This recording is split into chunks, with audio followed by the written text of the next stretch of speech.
Okay, so welcome to episode 51 of the Strength System podcast. And I'm joined by Chirag. Hi And guys. we have Tony Bonvechio with us. So, Coach Tony wears many hats. He is the co owner of the Strength House, which is Worcester, Massachusetts' strongest gym. He is a coach with several years of experience in the trenches. He's an author, an accomplished lifter, a power lifter in his own right. I think you have a master's degree in exercise science. He's a co-host of the Strength House podcast, and most importantly, a fellow metalhead. So welcome to the show, Tony. Thanks for having me. That's an awesome intro. I think the metalhead part is perhaps the most important part of my resume. It is. Did I get everything? Yeah, I think so. More or less. Yeah. He's also my coach. So. Oh yeah, forgot about that bit. Yeah, I've been working with Chirag for I think about half a year now. I think we're on to like week about 26 or so.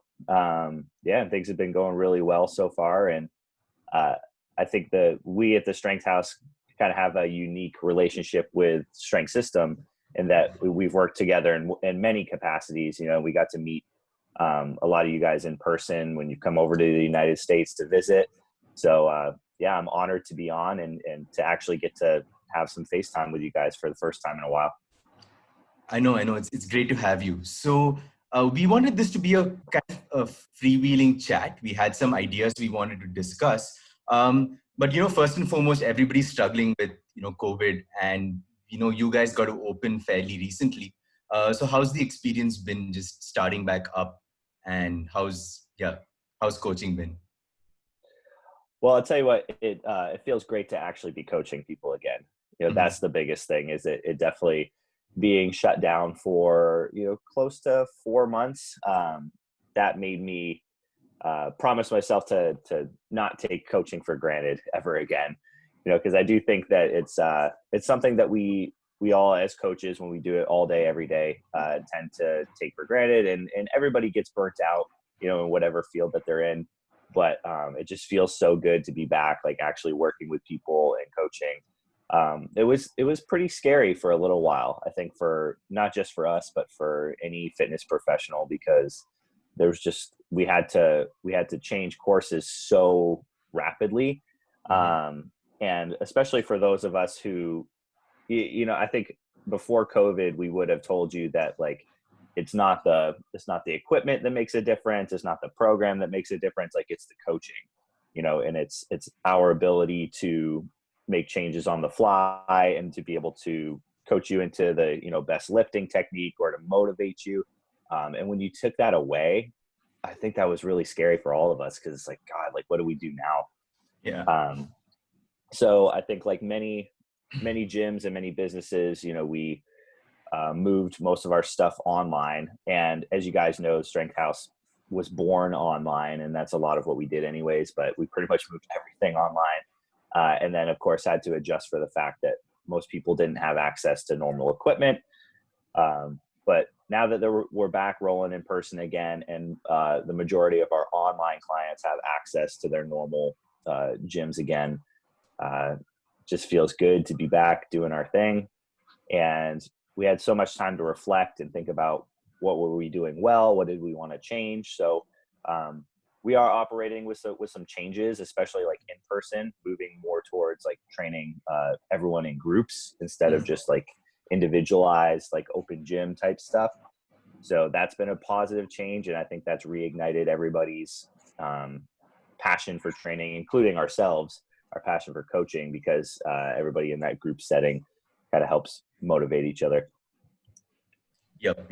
Yeah, I think we're all a little bit jealous of you, because we were hoping to start, beginning of August, but our state, they continued closing the gyms for at least another month. So I don't know, hopefully next month we should be in the same boat as you guys.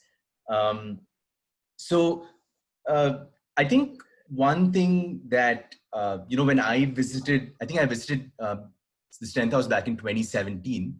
And one thing that kind of struck me when I visited was the amount of emphasis that you guys put on your core values, right? You had I don't know if it's still there, but at the time, I remember we had like a poster with, those printed out. I remember you did a podcast at maybe around the time you guys opened, kind of explaining those values. And I think it's something you kind of re-emphasize in your social media posts, that you kind of always emphasize them. So that always struck me as a really cool thing. And because a lot of those things I think apply not just to fitness and the gym, but outside as well.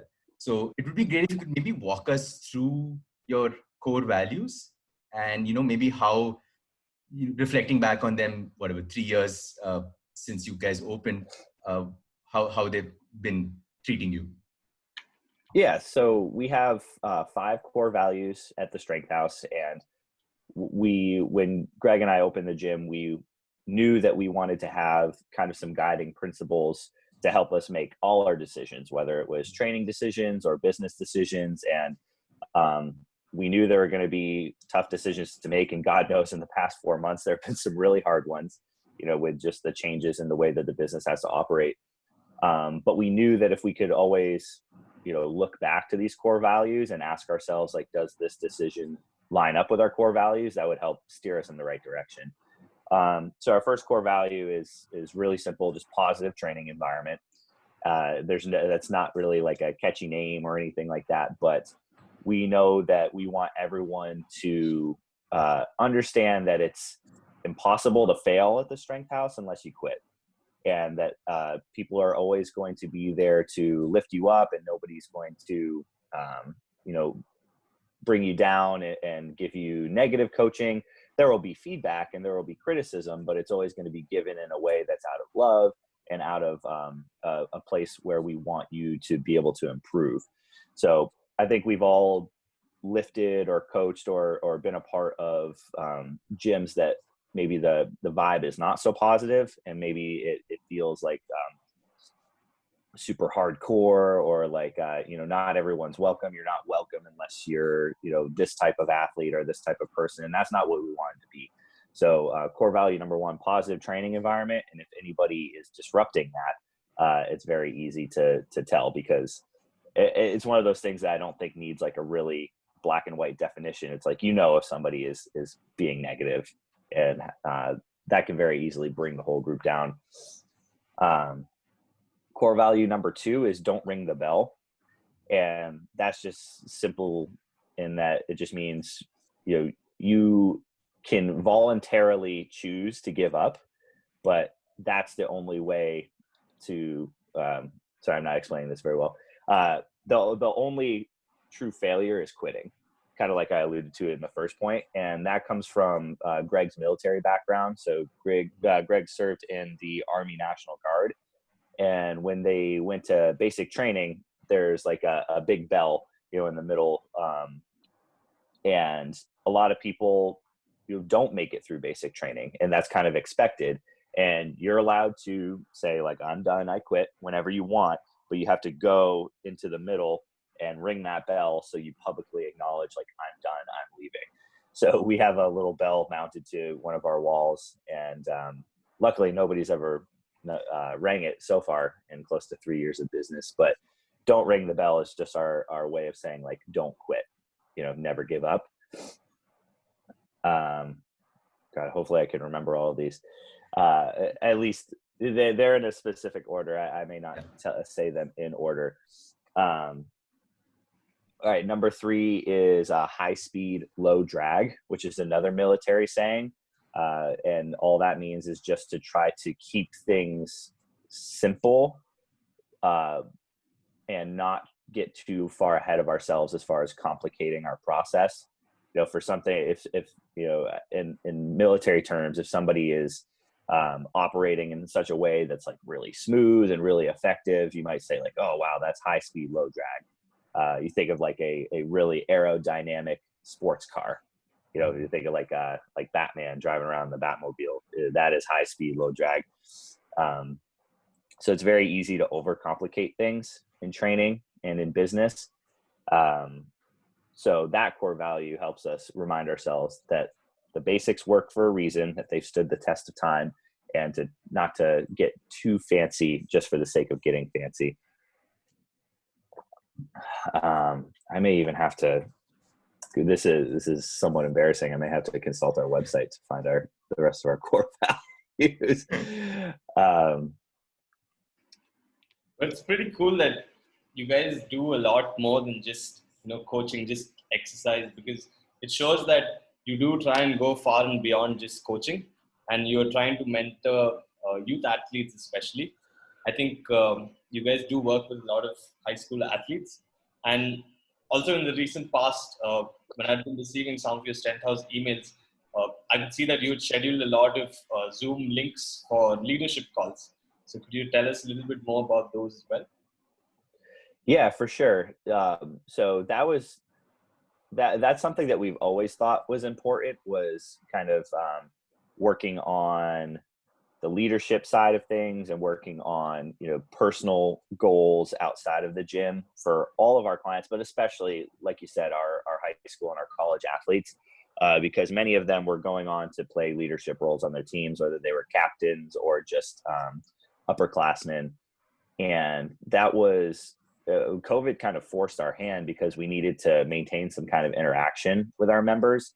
So we had weekly Zoom calls, kind of with our adults and our power lifters, but then also with our athletes. And with the adults, it was more just a chance for us to like hang out on Zoom and like drink beers together. But for our athletes, we knew we wanted to have some sort of agenda, and it made sense to focus around leadership. So that has now transformed into something that Greg has spearheaded, and we're actually having like an 8-week long like leadership course that we're doing with our athletes, where we look at different books and different types of philosophy and different like coaching philosophies, I guess, and allow the athletes to speak on these topics as well. So we assign specific athletes to talk about certain things on each call. And so instead of just us, the coaches, just talking to them, like, this is what you need to know, this is what you need to learn, they get to tell us about what they've learned and their unique experiences. So that's been something that's been really cool. And you see an immediate impact in their training as well, right? Because something that was always really hard, I think, at the beginning with some of our youth athletes was just to get them to take their training seriously and to have that personal accountability that we all understand as coaches is necessary to succeed. And I think it's something that a lot of us as coaches, we train really hard, and it's not like a huge burden for us to do that. It's just something that we love doing, and sometimes we take that for granted. And it's not always the same for a high school athlete. They're not going to necessarily love the actual training process the same way that we do.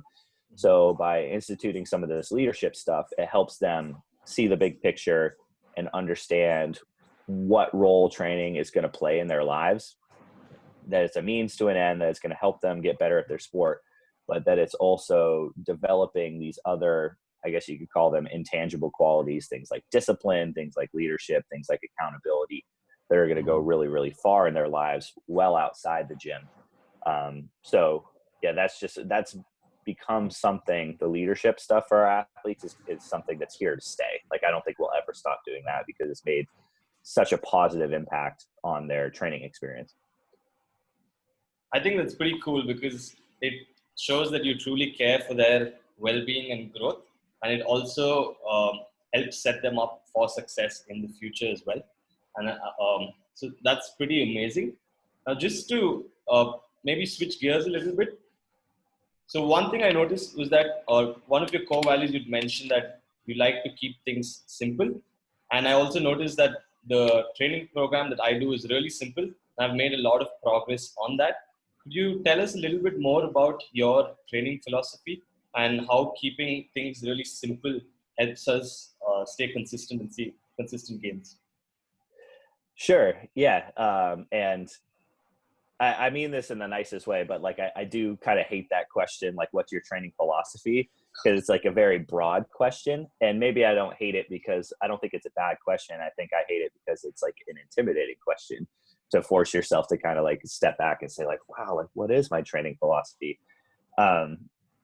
And I think that anybody who says that like their training philosophy can like describe it in like a sentence or in like a paragraph is kind of bullshitting you, because like I think a good coach understands that there are so many things that work, and that it's very, very specific to the individual that you're working with.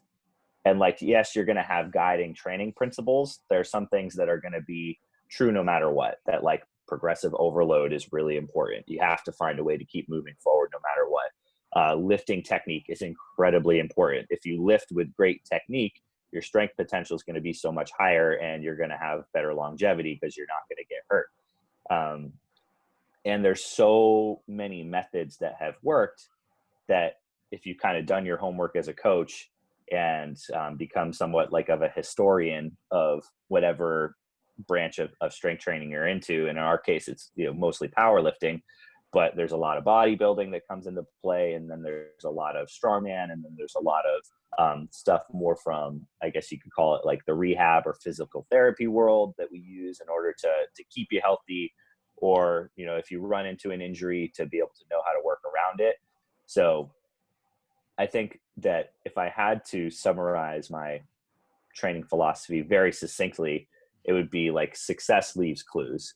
And nothing that I'm doing as a coach is anything that I've come up with originally. It's stuff that I've from people who I know in person, from people who have you know, left this world long ago but had a real good track record of success, and taking those bits and pieces that we know work and putting them together in a way that in my mind is most likely to work for the person who I'm training. So I think that powerlifting is the sport that I enjoy the most. I enjoy participating in, I enjoy coaching, I enjoy working with powerlifters more than anything. So most of my philosophy revolves around, you know, helping people improve their maximal strength. But I think from working in the sports performance field for so long and being around people interested in, like Greg, especially, who just has like a burning passion for helping athletes, a lot of that has trickled into my training philosophy. But it's really like the time-tested principles that I think that need to shape your training philosophy, because there's some stuff that is indisputable, and then the rest is really just opinion. And you know, as long as you keep those core principles at the foundation of your training philosophy, I think you could say your training philosophy is whatever you want it to be. But as long as you're using those, you'll probably get good results. Okay.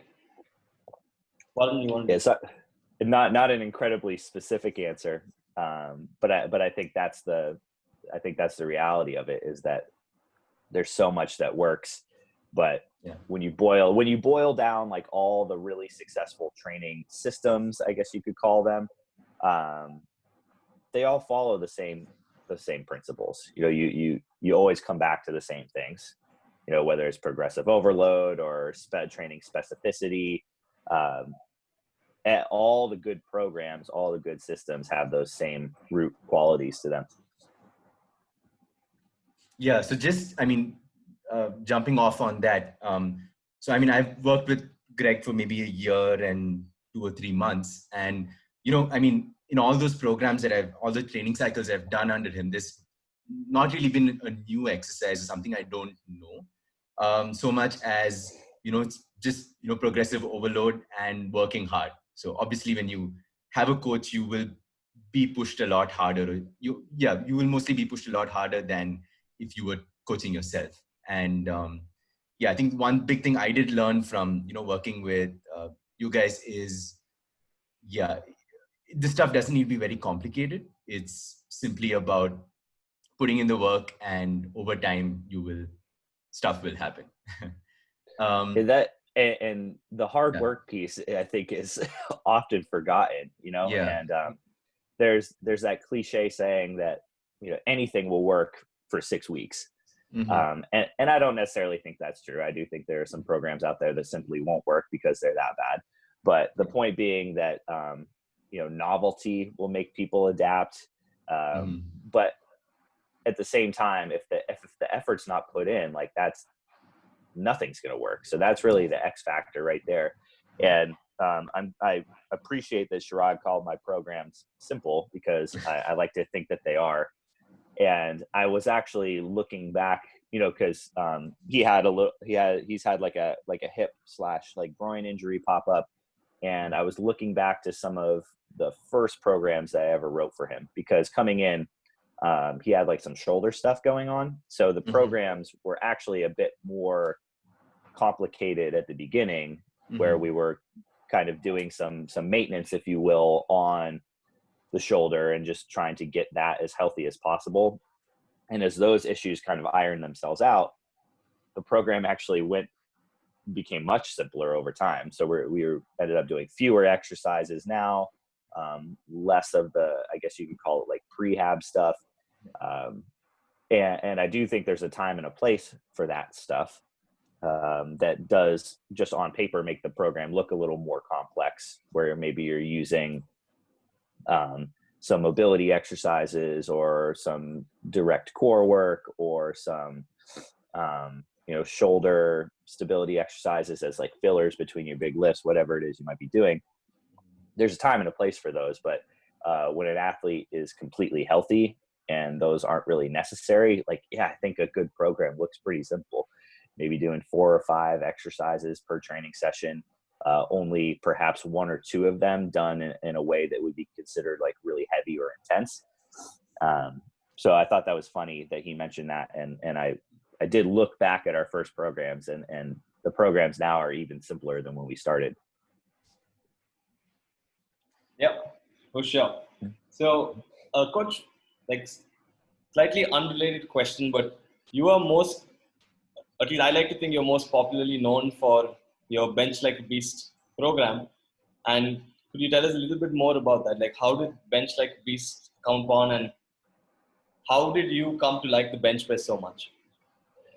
Well, if you've ever seen me, I'm built like a T-Rex. So I think that God just gave me really good leverages to bench press, also to squat. But I have short arms. I'm a pretty stocky young man, so I've always been built to bench. But it was also a lift that I think I gravitated towards, because I felt like I really understood how to perform it well, and I thought I coached it pretty well. So I knew if I was going to like specialize in something, and I knew I've always loved writing. I started writing for my hometown newspaper covering high school sports when I was like 16 years old. I have a degree in journalism. I worked in sports media for a long time before I transitioned over to fitness. And I knew I wanted to write something, put something out there into the world. So Bench Like a Beast is my ebook. It's a 10-week long bench press specialization program. And it's also the program that I used on myself in graduate school, that took me from a 315 bench press to a 350 bench press in about that like 10-week span. So I knew I was on to something. I was like, holy shit, like this is working really, really well for me. Doesn't necessarily mean it's going to work for everybody else, but I know I have to be on to something. So pretty much any power lifter or anybody who is just interested in getting stronger who I was working with, I had them test it out. I'm like, you got to try this. Like, if you give a shit about bench pressing, like give this a shot. So I was just like test running on people, and the results were really good across the board. And it's nothing like earth shattering from a programming perspective. Again, like it's relatively simple, but it's just like high frequency bench pressing, like bench pressing 3 days a week. There's a medium day, there's a light day, and then there's a really heavy day at the end of the week. And over the course of 10 weeks, it's 30 bench press training sessions with a lot of practice and a lot of bench press variations that really hone in on weak points to help build your technique. And the other thing that I think that differentiates Bench Like a Beast is that just from my time working at Cressy Sports Performance and working, with some of the smartest minds as far as shoulder health goes, it gave me a unique perspective on how to bench press heavy, how to bench press often, and not just trash your body, because that was a big thing that was limiting me, and that was limiting a lot of the other powerlifters that I had talked to, was like, has had a hard time staying healthy. They're running into shoulder injuries and elbow injuries and pec injuries while chasing like these big bench press numbers. And Bench Like a Beast like takes that into account. And, you know, number one, just like teaching good technique, because good bench press technique is inherently shoulder friendly. And number two, organizing the rest of the training in a way to help keep you healthy, as far as just like, here's the squat variations you should be performing. You know, should I be overhead pressing? Should I be doing pull-ups? What should I be doing specifically for my rotator cuff? Like, all those things are taken into account. So I do think it's unique in that it's a way to get really, really strong in the bench press, but also stay healthy. And that's ultimately the program I wanted to put out there. And it's worked really well for a lot of people. Yeah, so just a bit of personal experience with Bench Like a Beast. I mean, I haven't done the program, but I've read through it, and it was only when I read like the setup and the technique explanation, for the bench on that ebook, that I think I actually understood leg drive.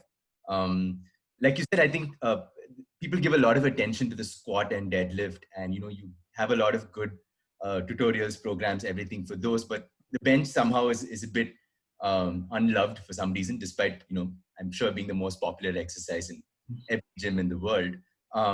So yeah, if you want to learn leg drive, you should read Bench Like a Beast. At least that's where I finally got it. So yeah, I always tell people when I'm coaching them up on the bench press that I think it's like perhaps the least intuitive of the big lifts. Like the squat and the deadlift. There are certain things that have to happen for them to be done properly. And I think, by standing on your feet, by being able to kind of like brace your whole body, things kind of fall into place a lot of the times. With the bench press, like you're laying down, the natural inclination is to relax and to give into gravity and just kind of, fall to pieces. But so it's so much harder to get into a good position. And there's a lot of passive tension that has to happen by kind of wedging yourself into the bench and, using the bench itself and the bar to get into your good position. And you're absolutely right. That is like probably the most popular of the big lifts. Everybody, when they first start training, you're much more likely to bench press than you are squat or deadlift. But at the same time, like once you start learning about powerlifting and getting kind of strong, it does seem like the bench press falls down in favor, right? And I meet a lot more people who love squatting and deadlifting and don't like bench pressing.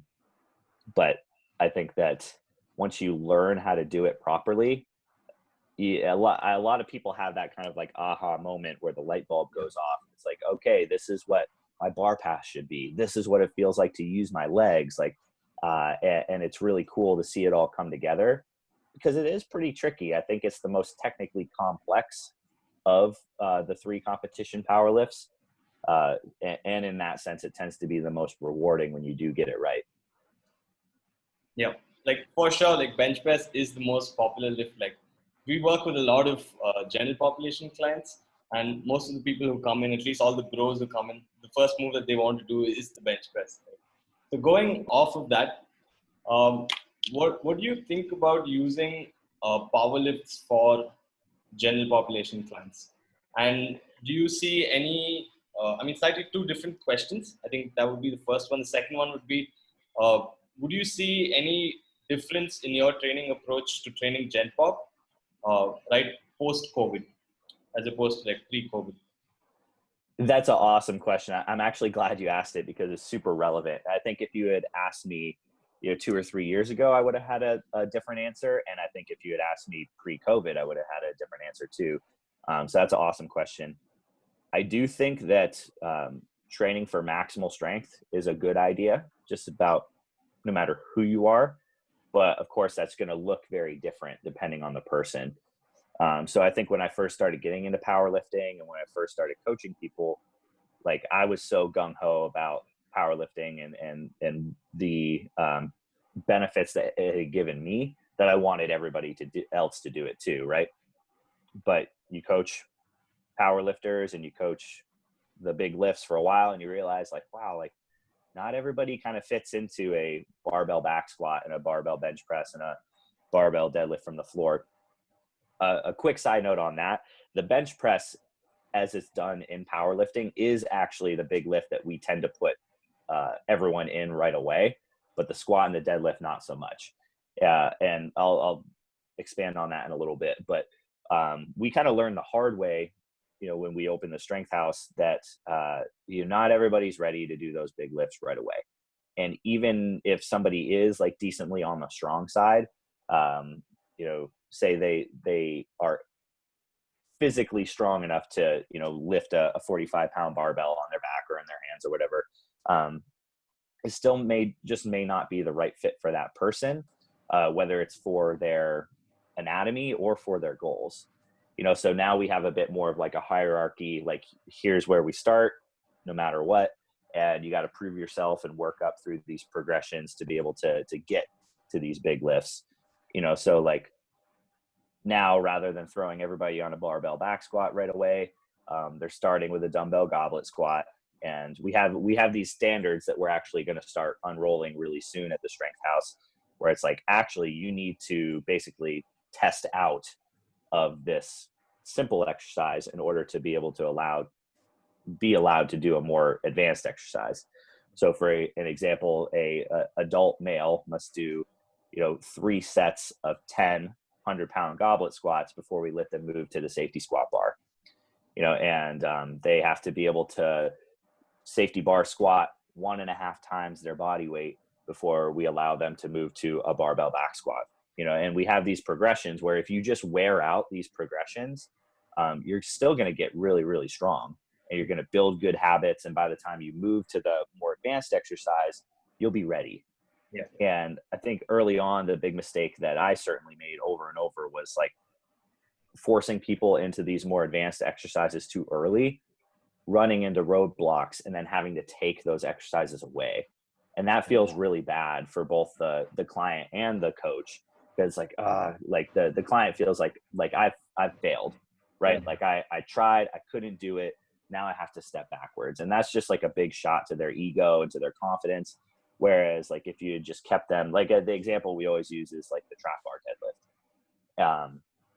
If you move somebody to a conventional or sumo deadlift right off the bat, and it's just like not going well, the technique doesn't look good, maybe their lower back doesn't feel good, what's the logical switch? Let's switch to the trap bar. If they have been told by us, the coach, at one point that the trap bar deadlift is like a step back from these other deadlift variations, they feel bad about it when you move them back to that. But if we just phrase it differently, is like, okay, this is another type of deadlift. It is on the same level. It's totally fine. You're still going to get really, really strong. It just fits you better. So that's why we're doing it. It totally reframes it in their mind. And what we've learned is that unless somebody really specifically wants to compete in the sport of powerlifting, you can just keep them on a trap bar deadlift or a barbell floor press or a safety bar box squat or whatever. You can just keep them on that indefinitely. Like that can be their main lift, if you will. And if people don't know any better, and what I mean by that is like they don't know that like those aren't powerlifting, if you will, they don't give a shit. Like they're still really happy to set PRs in the trap bar deadlift or whatever their main movement is, as long as they're getting better and they can see that progress.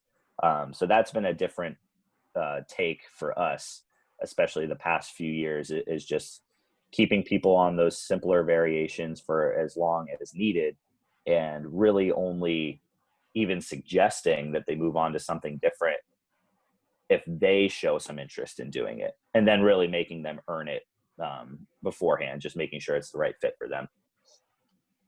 Yeah. Warren, you wanted to say something? Okay, so we're also a little conscious of your time, so we should probably start wrapping up. But a very important question, you know, is to maybe finish up with. So I think Chirag is a newbie to alcohol. I think, when did you have drink, Chirag? Well, maybe about 8 months ago. Not too new. Yeah. So I know. I mean, you guys are big beer fans. I think your podcast. I don't know if it's still the tagline, but at some point it was "Good beer, better company," which I always liked. Yep. But if you had to give a few recommendations for Chirag, like right now, I don't think he can tell the difference between, I don't know, Bud Light and something from Treehouse. So maybe some mainstream beer recommendations for Chirag. I'm just learning what craft beer means right now. So that's my Well, quarantine is a really good time to get into craft beer because there's a lot of time to sit around and drink. But I did know this question was coming up, so I did a little bit of research, and unfortunately couldn't find a heck of a lot. But it does seem like the craft beer scene is starting to pick up a little bit in India, and really like the most popular style of craft beer is the IPA, which of course is the India Pale Ale, and like the cliche like I know about beer fact is like people always say like, well, like the reason IPAs are so hoppy is because, the British Empire had to bring them over because you couldn't brew beer in India because it was too hot. So they added extra hops and extra alcohol to maintain the flavor on the ships. And you guys ever seen that meme where it's like a guy's like leaning in really close to a girl at a club, like telling her something, and she's just got like this expression on her face, like, get this guy away from me. Like whenever like somebody tells that fact, like at a brewery or like a tap room or something, that's pretty much what it feels like. But the craft beer does have its origins in India. So you guys have that going for you. But in my little bit of research, what I could kind of find was, it looks like Red Rhino is a really good craft brewery, and I couldn't tell you exactly where that is, but that seems to be one of the highest rated ones. I'm making notes. Yeah, Red Rhino, Independence Brewing Company, looks like it gets pretty high ratings, but it does look like there's wherever you go, there's always going to be different takes on certain styles, and I do think like Belgian beers are kind of like held in super high regard as far as being like some of the best craft beers in the world. America is starting to get, widely regarded as we brew good beer here in America. But I think you just have to look at like the different styles and know that like if it's the climate is often going to dictate what's being brewed as well, right? So it's pretty warm in India most of the time, right? So you're going to have a lot of lagers, a lot of pilsners, a lot of lighter beers. And it would be a good idea to just buy some of those and put them up side by side with something like a Bud Light. So you can like taste the difference between like a really well-crafted lager and one that's, just not very good. But if you really want to start getting indoctrinated into craft beer, like sample a lot of the popular styles, the IPAs, the stouts. I don't know if like sour beers are popular in India at all, but there are different types of sour beers, which can be really, really good, especially in hot weather. And I think it's just about trying as many different things as you can and just following your taste buds too. Like that's just like strength training has its fair share of elitists who like throw their opinions around like they're absolute fact. Beer is the same way. It's like, this is good, this is bad. If you think this is good, you're a dumbass. Like it's just not true. Like it's whatever tastes good to you. So yeah, just get out there and try as many things as you can and see what you like. If something tastes good to you, then screw what anybody else says about it. Yeah, that's exactly what I told all of my colleagues, coach. I don't care what they tell me, but I'm going to go with my taste buds. Yeah, that's what you got to do, man. And I did find our other core values. I felt really bad that I couldn't think of them off the top of my head. It is the ass crack of dawn over here in the US. So I'll just rattle off the last three. So the one that I am embarrassed that I forgot that I really love is because I came up with it. The one of no islands. So like putting the team above the individual. No islands to us means that like nobody is so special that they can kind of like float away from the mainland, if you will. but at the same time, like nobody at our training facility should ever feel like they're totally isolated and by themselves. We want to welcome that kind of community feel. So no islands. Carry the flag is another really important one. Just like lead by example. Something that we try to talk to our athletes about, like we were talking about earlier with the leadership stuff, is like, you never know who's watching and you never know who's looking up to you as a role model. So you can never really like let your guard down and stop carrying the flag, because at some point or another, you're always setting the example and being a leader for somebody else. I guess those were the last two. Yeah. Sorry, I couldn't remember them off the top of my head. Now that I've had almost a full cup of coffee and my brain is working again. Okay, last quick bonus question, coach. When I start to bench like a beast, when I reach my first 100-kilo bench press, do I earn myself a Strength House beer mug? I suppose that could work. Yeah, we haven't shipped anything international in a while, but I suppose that would be that'd be worthy of doing so. You got to be pretty close by now, right? You're in like the 80-kilo range right now.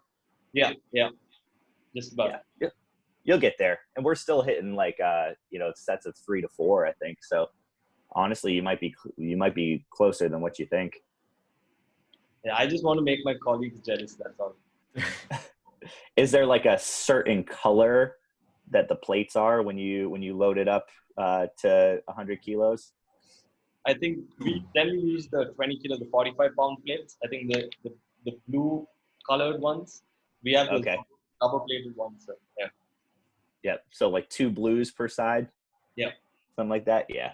Yeah. We'll get you there, man. I think your progress on the bench especially has been really notable, because you came in so concerned about your shoulders, and it was just something that we held off on forever. And you did your due diligence. You did go off program that one time with Josh Bryant, but I let that go because Josh has coached all of us at one point or another too. So I know that he's obviously a legend, and I probably learned more from Josh than just about any other strength coach out there. Having worked with him for a while, and Greg was coached by him for a long time. So if you had to ask, like, who's my number one powerlifting influence, it's probably Josh Bryant. So on that note, I was not mad at you that day that you went off the rails. It was probably the best possible thing that could have happened to you, because I think it gave you that confidence that, like, okay, I'm ready to do these big lifts. Kind of going back to what we were talking about earlier is like, you spent your time and did your homework and did the I guess the friendlier variations, if you will, so that by the time you did get back to a regular barbell, you were ready. Yeah. Yeah. The other bonus of doing the seminar with Coach Josh was we got some choice phrases to yell at Chirag. Yeah. Put some hair on your nuts. We also called him a poodle dick. So yeah, I think it helped him a little bit. Josh has some of the best like one-liners ever. If you don't follow Josh on social media, you need to follow him at Jailhouse Strong. I think it's or something to that effect. Yeah. And like he posts videos of like his big lifters and what they're doing. He's always got really good one-liners. One of my favorites is like that lift was like faster than a knife fight in a phone booth. And he always says like he always talks about people being like classy or like Chippendales ready. If you're like strong and really in great shape, he always says like that guy's so classy. He steps out of the shower to take a leak. And I think every time I'm tempted to pee in the shower, I always think of Josh Bryant. And then I hold it. Interestingly enough, Nivedin, our other colleague, he's worked with Josh Bryant. So it was great when we had a chance to meet him as well. Yeah.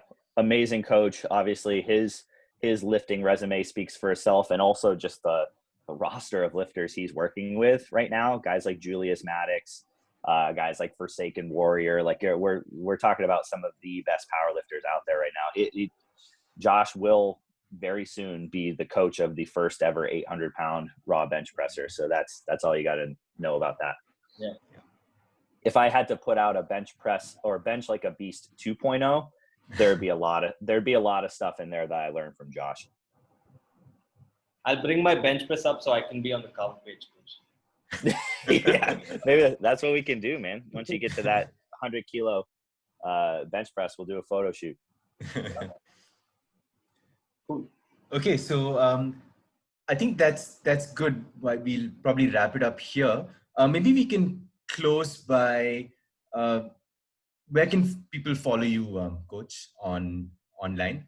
What's your personal and Strength House's Facebook, Instagram, all that stuff? Yep. So all my social media stuff is Bonvec Strength, BONVEC Strength. It's just my last name, Bonvechio shortened. Most active on Instagram for sure. My website is bonvecstrength.com.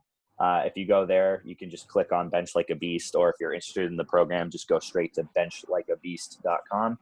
And then, of course, the Strength House. Again, most active on Instagram. That's where you can see everything that's going on at the gym, things that Greg and I are doing, and what all our athletes and our lifters are doing. We try to put out a lot of content on there and gear it towards both sports performance and strength training.